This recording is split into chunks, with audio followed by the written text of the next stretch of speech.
we've got 6 halogen lights in this kitchen, and quite a number elsewhere as well, but just talking about the kitchen, it gradually dawned on us that the bulbs were 50 watts each, so 300 watts of lighting altogether. If you stop and think a moment, that's actually like 3 100-watt old-fashioned bulbs.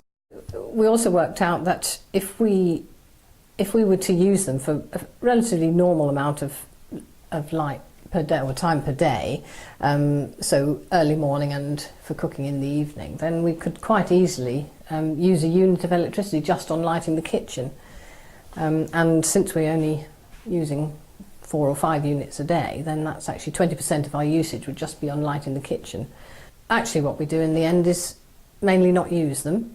We have a couple of table lamps in the kitchen, which we have low energy light bulbs in, which is perfectly adequate for most uses. And then if I'm cooking and preparing food, I've got two spotlights over the cooker, which are just 35 watts each, and you can just put those on for a short length of time while you need a bit of powerful light on what you're doing.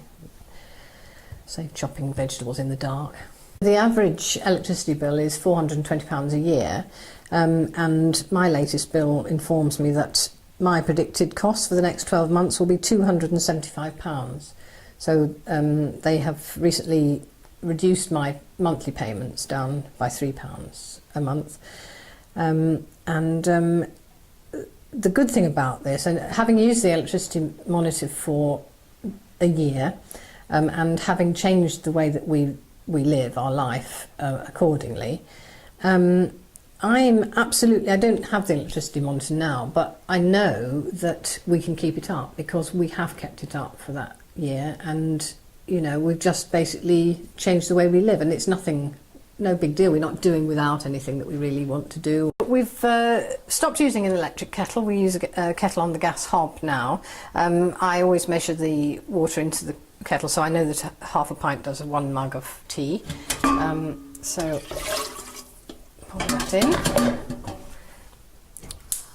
Then the other important thing is to make sure that the flames aren't leaping up the side. The gas needs to be matched to the base of the kettle, so turn it down about halfway so that it's just heating the base.